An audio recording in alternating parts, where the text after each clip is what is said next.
حضرت عثمان بن عفان رضی اللہ عنہ کا اسلامی تاریخ میں ایک منفردہ اور محترم مقام ہے۔ آپ کی شخصیت اور خدمات کو سمجھنے کے لیے ہمیں آپ کی زندگی کے مختلف پہلوؤں پر غور کرنا ہوگا۔ آپ پیغمبر اسلام حضرت محمد صلی اللہ علیہ وسلم اور آپ کے دو قریبی ساتھیوں حضرت ابو بکر صدیق رضی اللہ عنہ اور حضرت عمر فاروق رضی اللہ عنہ کے بعد تیسرے خلیفہ رسول مقرر ہوئے۔ آپ کی خلافت کا دور اسلامی تاریخ میں ایک اہم موڑ ثابت ہوا۔ آپ اپنی تقوی، سخاوت اور اسلام کے تئیں غیر متزلزل مکی جسے جانے جاتے تھے۔ آپ نے اپنے دل تک اسلام کی خدمت میں خرچ کیا اور ہمیشہ ضرورت مندوں کی مدد کی۔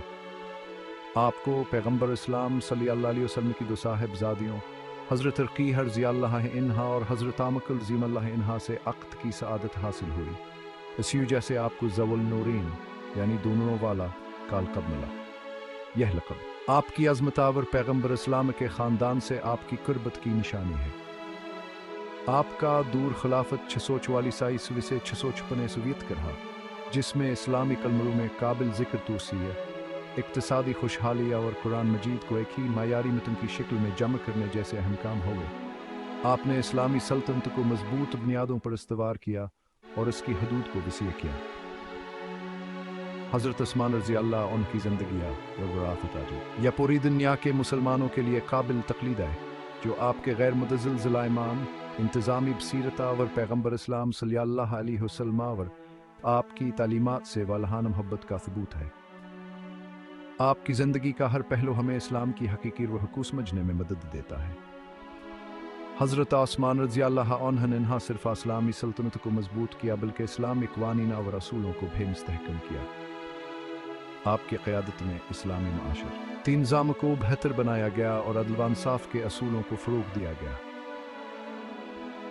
آپ کی علمی خدمات بھی بے مثال ہیں۔ آپ نے قرآن مجید کی تدوین اور اس کی حفاظت کے لیے اہم اقدامات کیے۔ آپ کی کوششوں کی بدولت آج ہم قرآن مجید کو ایک ہی معیاری متن کی شکل میں پڑھتے ہیں۔ حضرت عثمان رضی اللہ عنہ نے تعلیم کے فروغ کے لیے بھی اہم اقدامات کیے۔ آپ نے اسلامی مدارس اور تعلیمی اداروں کی بنیاد رکھی جہاں سے علم کی روشنی پھیلتی رہی۔ آپ کی زندگی کا ہر پہلو ہمیں اسلام کی حقیقی روح کو سمجھنے میں مدد دیتا ہے۔ آپ کی وراثت آج بھی ہمارے لیے مشعل ہے اور ہمیں اسلام کی تعلیمات پر عمل کرنے کی ترغیب دیتی ہے۔ حضرت عثمان رضی اللہ عنہ کی زندگی اور خدمات کو یاد رکھنا اور ان سے سبق حاصل کرنا ہمارے لیے ضروری ہے۔ آپ کی زندگی کا ہر لمحہ ہمیں اسلام کی حقیقی روح کو سمجھنے اور اس پر عمل کرنے کی ترغیب دیتا ہے۔ حضرت عثمان بن عفان رضی اللہ عنہ کا اسلامی تاریخ میں ایک منفردہ اور محترم مقام ہے۔ آپ کی شخصیت اور خدمات کو سمجھنے کے لیے ہمیں آپ کی زندگی کے مختلف پہلوؤں پر غور کرنا ہوگا۔ حضرت عثمان رضی اللہ عنہ 576 عیسوی میں مکہ میں قریش قبیلے کے ایک معزز خاندان بنوامیہ میں پیدا ہوئے۔ یہ خاندان اپنے وقت کے سب سے زیادہ ہمزہ اور باثر خاندانوں میں شمار ہوتا تھا۔ بنوامیہ اپنے دولت مند ہونے، اثر و سخاور پورے عرب میں پھیلے ہوئے مضبوط تجارتی نیٹ ورک کی وجہ سے مشہور تھے۔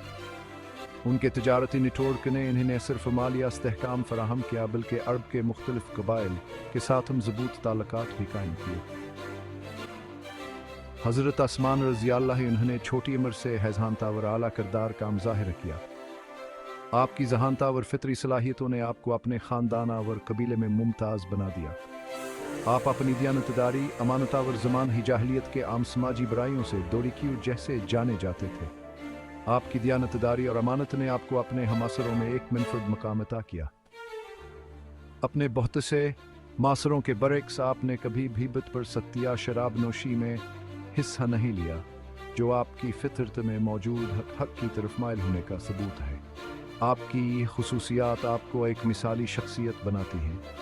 آپ کا خاندان تجارت میں مہارت کے لیے مشہور تھا اور حضرت عثمان رضی اللہ عنہ نے بھی اس میدان میں اپنی صلاحیتوں کا لوہا منوایا اور ایک کامیاب تاجر بنے۔ آپ نے اپنے خاندان کی تجارتی روایات کو نہ صرف برقرار رکھا بلکہ کہانے مزید فروغ دیا۔ آپ نے پورے عرب میں دور دراز سفر کیے، دیانتداری اور ایمانداری سے کاروبار کیا، جس کی وجہ سے آپ ایک قابل اعتماد اور باز تاجر کے طور پر مشہور ہوئے۔ آپ کی ایمانداری اور دیانتداری نے آپ کو تجارت کی دنیا میں ایک منفرد مقام عطا کیا۔ آپ کی تجارتی کامیابی نے آپ کے خاندان کے وقار کو مزید بڑھایا، لیکن آسے سے بھیا ہم بات یہ ہے کہ حسن نے آپ میں سفارتکاری، مذاکرات اور وسائل کے انتظام کی قیمتی خوبیاں پیدا کیں جو بعد میں آپ کے دور خلافت میں بہت کار آمد ثابت ہوئی۔ آپ کی یہ خصوصیات آپ کو ایک بہترین رہنما اور منتظم بناتی ہیں۔ حضرت عثمان رضی اللہ کے بدائی تعلیم و تربیت بھی بتحمیت کی حامل تھی۔ آپ اپنے خاندان کے بزرگوں سے علم حاصل کیا اور عرب کے بہترین اساتذہ سے تعلیم پائے۔ آپ کی تعلیم نے آپ کو نہ صرف علمی بلکہ عملی زندگی میں بھی کامیاب بنایا۔ پنے تجارت کے اصول و ضوابطہ اپنے والدہ اور دیگر بزرگوں سے سیکھے۔ آپ کی تربیت میں دیانتداری، ایمانداری اور محنت کی اہمیت پر زور دیا گیا۔ یہ تربیت آپ کی تجارتی زندگی میں بہت کار آمد ثابت ہوئی۔ حضرت عثمان رضی اللہ عنہ کی زندگی کے مختلف مراحل میں آپ کی شخصیت کے مختلف پہلو نمایاں ہوتے ہیں۔ ایک نوجوان کے طور پر آپ کی ذہانت آور کردار، ایک تاجر کے طور پر آپ کی دیانتداری اور ایمانداری، اور ایک رہنما کے طور پر آپ کی سفارتکاری اور انتظامی صلاحیتیں آپ کی شخصیت کو مکمل کرتی ہیں۔ حضرت عثمان رضی اللہ عنہ کی زندگی کا یہ حابت دائی دور ہمیں یہ سکھاتا ہے کہ کثرت ہائی کا انسان اپنی فطری صلاحیتوں اور تربیت کے ذریعے نہیں صرف اپنے خاندان بلکہ پوری قوم کے لیے ایک مثال بن سکتا ہے۔ آپ کی زندگی کا یہ دور ہمیں یہ بھی بتاتا ہے کہ دیانتداری، ایمانداری اور محنت کی اہمیت کیا ہے۔ حضرت عثمان رضی اللہ عنہ کی زندگی کا یہ حابت دائی دور ہمیں یہ سکھاتا ہے کہ کثرت ہائی کا انسان اپنی فطری صلاحیتوں اور تربیت کے ذریعے نہیں صرف اپنے خاندان بلکہ پوری قوم کے لیے ایک مثال بن سکتا ہے۔ آپ کی زندگی کا یہ دور ہمیں یہ بھی پتہ ہے کہ دیانتداری، ایمانداری اور محنت کی اہمیت کیا ہے۔ حضرت عثمان رضی اللہ عنہ کی زندگی میں اس وقت ایک عظیم موڑ آیا جب آپ کو اسلام کا پیغام ملا۔ چونکہ آپ ہمیشہ سے ہی حق اور انصاف کے متلاشی تھے اور سچائی کی جستجو میں رہتے تھے، پیغمبر اسلام صلی اللہ علیہ وسلم کی توحید، مساوات اور سماجی انصاف کی تعلیمات نے آپ کو بہت متاثر کیا۔ 34 سال کی عمر میں آپ اسلام قبول کرنے والے ان لوگوں میں شامل ہوئے جو آپ کے سمجھ بوجھ اور پیغمبر اسلام صلی اللہ علیہ وسلم کے پیغام کی قوت کا ثبوت ہے۔ آپ کا قبول اسلام ابتدائی اسلام کے زمانے میں ایک اہم واقعہ تھا۔ ایک طاقتور اور باثر خاندان سے تعلق ہونے کی وجہ سے آپ کے اسلام قبول کرنے سے نوآموز مسلم معاشرے کو نہایت درکار عزت اور تحفظ ملا، جو قریش بیلے کی بڑھتی ہوئی دشمنی کا شکار تھا جو اپنے شرک پر قائم تھے اور اسلام کے خلاف تھے۔ حضرت عثمان رضی اللہ عنہ کا پیغمبر اسلام صلی اللہ علیہ وسلم کے ساتھ رشتہ کا حق ذریعے اور بھی مضبوط ہوا۔ حضرت عثمان رضی اللہ عنہ کی شخصیت اور ان کے کردار کی عظمت کو پیغمبر اسلام صلی اللہ علیہ وسلم نے ہمیشہ سراہا۔ ان کے درمیان ایک گہری روحانی اور اخلاقی ہم آہنگی تھی جو ان کے رشتے کو مزید مضبوط بناتی تھی۔ آپ کو پیغمبر اسلام صلی اللہ علیہ وسلم کی دو صاحبزادیوں حضرت رقیہ رضی اللہ عنہا اور ان کی وفات کے بعد حضرت ام کلثوم رضی اللہ عنہا سے عقد کی سعادت حاصل ہوئی، جس کی وجہ سے آپ کو زوال نورینی انید و نورو والا کا منفرد خطاب ملا۔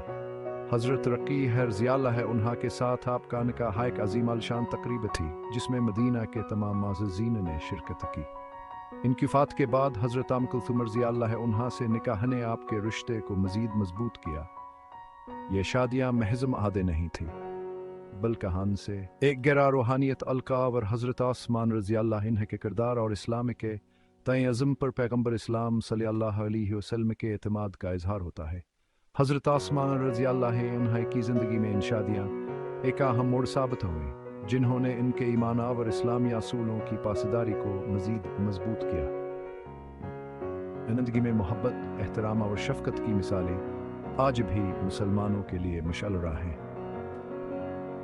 مبارک سلام صلی اللہ علیہ وسلم کی صاحبزادیوں سے آپ کی محبت مثالی تھی جو پیغمبر اسلام صلی اللہ علیہ وسلم کے خاندان کے تئیں آپ کی گہری عزت اور محبت، شفقت اور باہمی احترام پر مبنی ازدواجی زندگی کے اسلامی اصولوں پر آپ کی پاسداری کو ظاہر کرتی ہے۔ حضرت عثمان رضی اللہ عنہ کی ازدواجی زندگی میں محبت اور احترام کی مثالیں آج بھی مسلمانوں کے لیے مشعل ہیں۔ ان کی زندگی کا ہر پہلو سلامیت علیمات کی روشنی میں تھا، اور ان کی ازدواجی زندگی میں محبت، احترام اور شفقت کی مثالیں آج بھی مسلمانوں کے لیے مشعل ہیں۔ ان کی زندگی کا ہر پہلو سلامیت علیمات کی روشنی میں تھا، اور ان کی ازدواجی زندگی میں محبت، احترام اور شفقت کی مثالیں آج بھی مسلمانوں کے لیے مشعل ہیں۔